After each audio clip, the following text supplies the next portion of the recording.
All right, cool. Thanks, John. Thank you, Morgan. And thank you, Media Post, and all the sponsors who are able to put this amazing show on. As I just said, I absolutely adore it, and it's one of my favorites, and hope to keep coming back. So today we're going to talk about accessibility, right? It's not an option. We all know this. A11Y compliance is a legal requirement now, and it's impacting all of our .com, any digital assets, and emails that are going out the door. So I'm going to focus today solely on email. But just know that everything I'm talking about does apply across all digital channels. There are some idiosyncrasies for each one, but I'll get into it. So it's interesting though, because we have been hyper-focused on personalization 3.0, AI, how to create the most beautiful, personalized, dynamic emails. And as I've been sitting here watching all these amazing presentations and the great success stories that all these brands have had, back in my mind, I'm going, so how was it actually created in an accessible format? So I'm going to talk today about why accessibility is important, some conditions that we need to be focused on, and then some tips and tricks on some really easy, simple things that you can do, how my team and we at the bank are looking at it from an email perspective, what we're currently doing, and then what we have on the docket for next year, because it really has turned into our number one priority as we build out our email program. So before we get started, I'll just give you a quick download of who I am, I guess. Let's see. This one, there we go. I'll go through this really quick. I've been in digital marketing for 25 plus years. I was coding emails back when you had to actually do the text version of each HTML email. So the tab delimited over and over and over again to get the right spacing. So I've been around for a long time. I've hit all different channels, but I always keep coming back to email. Worked in agencies, corporate, the whole 9 yards. But I really keep coming back to email because it's one of those things that's very foundational for every marketing opportunity that we have, pretty much. And I love it personally. It's easy. It's not easy. It's complicated. It's challenging. It's always changing, but it's still one of those things you can always go back to the foundational 101 pieces and keep moving forward. So let's see here. There we go. So again, accessibility is important because it's the law. According to Americans with Disabilities Act, states all users, regardless of their limitations on sight, hearing, mobility, or cognitive abilities, must be able to receive and understand your message on any device, including assistive devices. So I was actually going back and looking at this the other day, and it is continuing to be updated. And the Title II rule was actually just updated again in spring of 2023. So a couple of quick stats, just to give you an idea of what we're talking about. 4.8% of the people in the US are considered blind or visually impaired. I wear glasses. I'm having a hard time reading what's up here and what's here. I wear progressive, so it's all weird. Over 5 million people in the US have mild intellectual disabilities, cognitive. 3.7% of the US population are colorblind, and I'm going to get to that. I've got some interesting stats on that one too. There we go. And approximately 15% of the US population has dyslexia. Kind of a big deal when we're dealing with emails.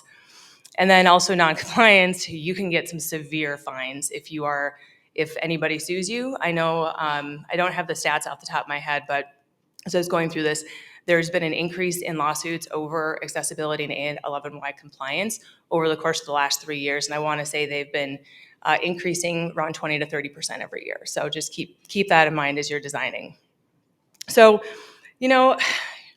we all have, we all probably know somebody with a disability of some sort, right? I have vision issues. There's some other stuff. I'm sure there's a lot of us sitting in this room that have some sort of disability, whether it's minor or whether it's major. So let's talk about through what some of those actually might look like.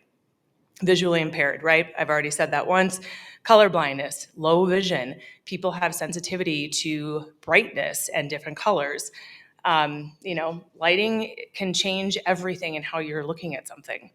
There's also cognitive conditions, so memory issues, slow reading, low attention span, ADHD, ADD, and then the comprehension of actually just understanding what's being in front of you.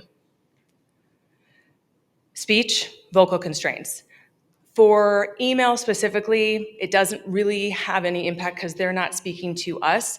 However, as marketers and brands, we need to give people another way to reach out to us than using a phone number. We have to remember that not everybody can actually physically speak. Long-term neurological issues, seizures, Parkinson's, dementia, many, many more can affect how people are reading your email. Deaf or hard of hearing, that goes for videos in your emails, videos on your website. Make sure to use closed captioning. It's pretty simple. We see it all the time in Instagram, Reels, everything, TikTok. So keep that in mind as well. There are temporary impairments. Somebody may break their right arm, and that's their strongest arm, right? So they might just not be able to utilize their computer or their phone the way that they normally would for just a short period of time. There's also things like, concussions. Somebody might not be able to read, or that they might have that impact of sensitivity to light for just a very short period of time. Physical limitations, and this is a long list, I swear, I'm almost done.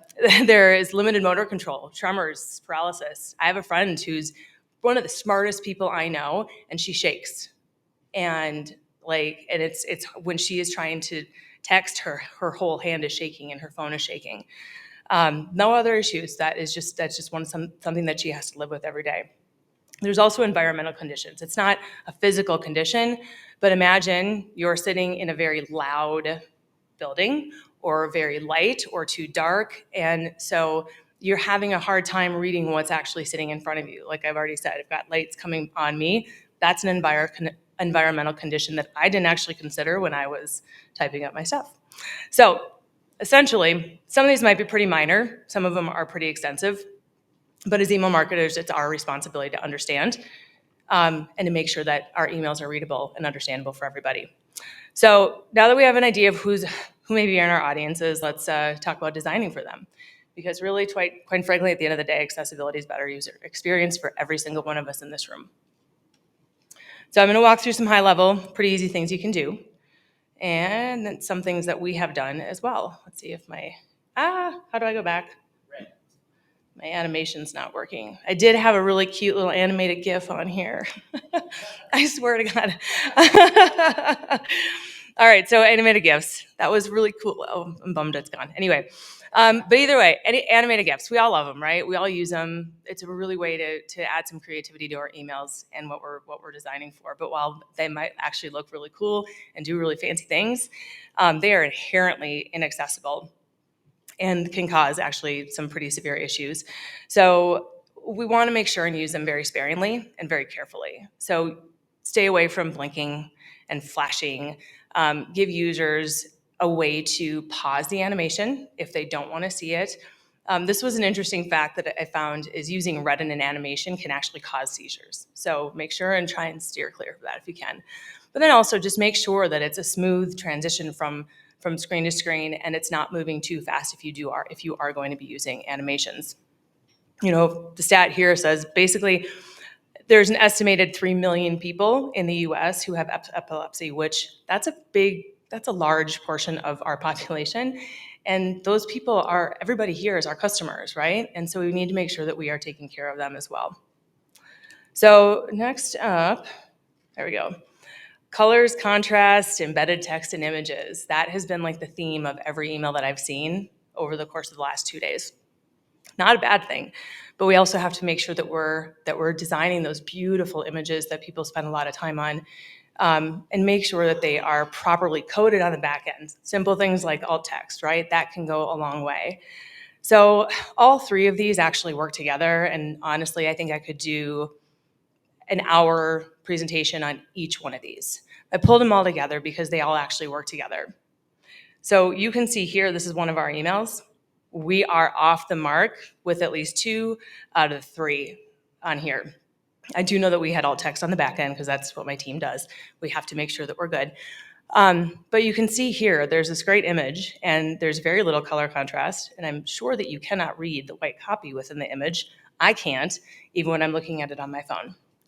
So it's a hard battle, right? We're dealing with our brands, we're dealing with creative, we're dealing with a lot of different other people who also need to understand that the color contrast ratios are actually very important. I did find that as you're designing and you're not quite sure on color contrast, the WebAIM contrast checker, if you haven't used it, it's actually pretty cool. I was checking it out as I was preparing for it, as I was preparing for this presentation. And so there's a lot of different resources out there that you can find. WCAG 2.0 guidelines are across all web and can give you every single every single bullet that will probably take you an hour to read on all the guidelines and requirements that are needed. But also make sure, designed for both dark and light mode, we are actually in the process of redoing all of our email modules with dark mode in mind. And then again, using alt text for images. Make sure also when you're looking at alt text that it's unique across every single one and it is actually very clear in what you're stating. There are character limitations, so also keep that in mind. There's, like I said, I could talk about all this stuff for at least an hour, but we don't have that much time. So we're gonna talk, so those all work together. Those are pretty big hurdles to cover, especially when you're dealing with multiple different groups who are creating and designing your emails. So the stuff that is super, super easy to manage is things like font size, right? Anything smaller than 14 pixels is going to be really hard to read, so stay above that. Make sure and use web-safe fonts. So US Bank rebranded fully, I think, 2 years ago. The font on here is our own US Bank circular mode font. We have to use this in every single thing that we put out there. And I'll be honest, it's not web friendly. It's our own font that we created. So our team and me and our brand teams had some very long discussions on the fact that we can't use this in our emails. So we actually had to come up with we got them to agree to let us use Helvetica as our primary and Arial font as our secondary. So that was a nice little compromise. So make sure your font matters. Using web-safe fonts, excuse me. Spacing is just as important. You want to make sure, I mean, we're all email marketers here. You want to be able to scan and read your email quickly. Having things close together is not going to allow for a consumer to do that. And also make sure that you're not creating copy that is up against the edges of each one. Add padding around it to allow for some more space. Let's see here. And then the closer is the CTA. I can't remember who said it. I think it was you, Libby, that the email is the closer. I think it was you. I can't remember. CTA is also falling within that, right? However, it's not clickable anymore. It needs to be tappable, and you got to remember that. So stacking links in your email stacking text links in your email can be very difficult to try and thumb, right? People aren't necessarily using their mouse anymore. They're always looking at their emails on their phone. So, an example of CTA, I'm going to go back to the colorblind statement I made at the beginning of this. I read an example, I think it was from Email on Acid. Somebody who's colorblind who cannot see the color blue, and you're an email, and it's got black copy and a link that is in blue, and that blue color is supposed to be the key differentiator to say, I'm going to click on this. Somebody who's colorblind cannot differentiate between those two. So if you are going to use a text link, make sure to bold it, underline it, do something to that to make sure that there's some differentiation and somebody can understand the prompt. Because again, if you're colorblind, you can't see it, it doesn't really matter. So you got to make sure and create cues with your CTAs. And then, let's see here. There we go. And then limiting the number of links. We've done a lot of testing as far as how many CTAs, what type of CTAs, educational versus a straight up apply now. Educational always wins. I will tell you that, but that's also with banking. So anyway, all right, I'm going to go through this quickly because I think we're running out of time here. So here's where we are right now. We do a lot of education across our organization. We support mortgage, consumer lending, wealth, every retail portion of the bank, B2B, everything. So it's our job, it's my team's job to be a center of excellence and be able to educate. So we do a lot of that, and accessibility and guidelines are included in that. We've aligned with our brand teams to make sure that we're following all of our contrast ratios for backgrounds, et cetera. There's a massive project over the course of the last year to make all of our web environments, all of our digital environments A11Y compliant, and email is part of that. We responsive design in all emails. We monitor and adjust as things change in the industry. Always include alt text as a last checkpoint before an email goes out the door. And then we always are looking at rendering platforms and making sure that our emails are being read in every environment. What we are currently working on is a handbook, and Amber and I were just talking about this about 10 minutes ago. We're currently working on an accessibility guideline handbook to share across the organization. We have a SharePoint site that's all email, has all of our summits, all of our education, all of our policies, and we use that as a place to help educate people. So we're currently working on that. And then now So we did a email template module refresh about 1.5 years ago, making it mobile optimized. What we're doing now is we're going back through, and this has already started this month, we're redoing all of our modules again, but we are starting from scratch. We're taking out all the old code, all the bad code that was duct tape over duct tape over duct tape, and starting from scratch. So we're rebuilding every single one of our modules to be optimized for dark mode, mobile, to allow for the code to be picked up properly, so it is rendering properly. Like clean up and optimize codes. We're also launching a new vendor relationship here to optimize our accessibility within email. We have lockdown on brands. We use Stencil, and we brought them in last year as kind of a pilot. And I swear to God, Mike did not pay me to say this, but it's actually helped because we have our creative teams, our marketing teams going in and actually creating these emails with the templates that we provide. But there's a lot that they do outside of the lines. So we brought in Stencil to keep those lines locked down. And we've now, I think, tripled the amount of users that we have. So I'm looking forward to seeing how that plays out over the course of the next year. But that has actually made a big difference in CTAs, how things are built, how our modules are built and created. And I think that pretty much covers everything. So everyone benefits from an accessible user experience. That's great. Thank you. Wonderful. Thank you. So I'll take a second here for questions, but I have a question, which is, and now I just blanked on it. As you have moved towards including accessibility in all of your communications, has there been a sense of it's making your emails like less artistic, not as good, or do you feel like it's improving the overall creative quality? We're actually doing a lot of testing on lifestyle imagery versus like animations, not animations, illustrations.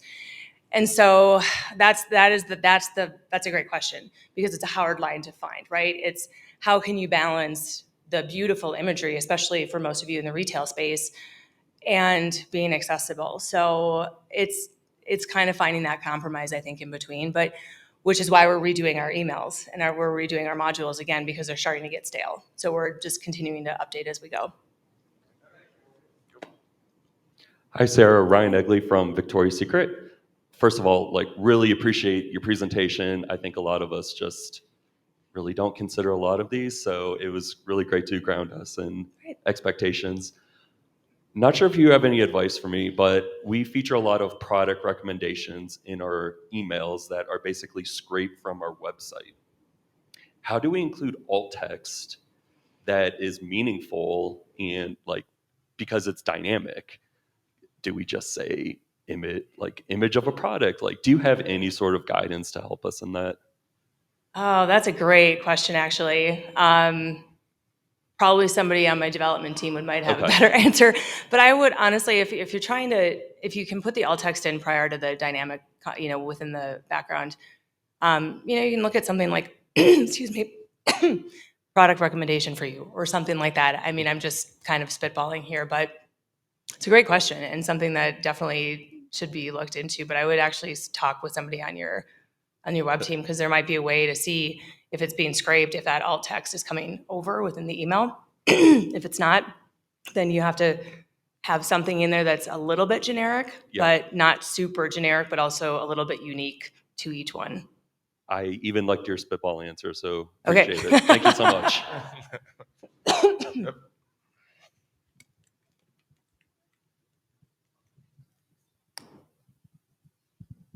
Hi, Libby Sneed, front door. Can I get this presentation to give to everyone I work with? And I mean that sincerely. Like, I was taking a ton of photos because I think there's just really good actionable pieces that I know my creative team would love to see.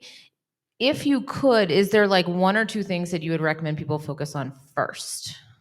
I would probably say readability and scannability, right? That's probably, at least ever since I've been doing email, that's been the biggest challenge, is making sure as you're looking at your email that it is clear and concise. CTAs are so easy to fix. They're so easy. We have a couple of emails that have gone out that have like 4 stacked links, and we have to stop them. We're the last line before the email's built, and actually we build the email and go out the door, but we always check for this.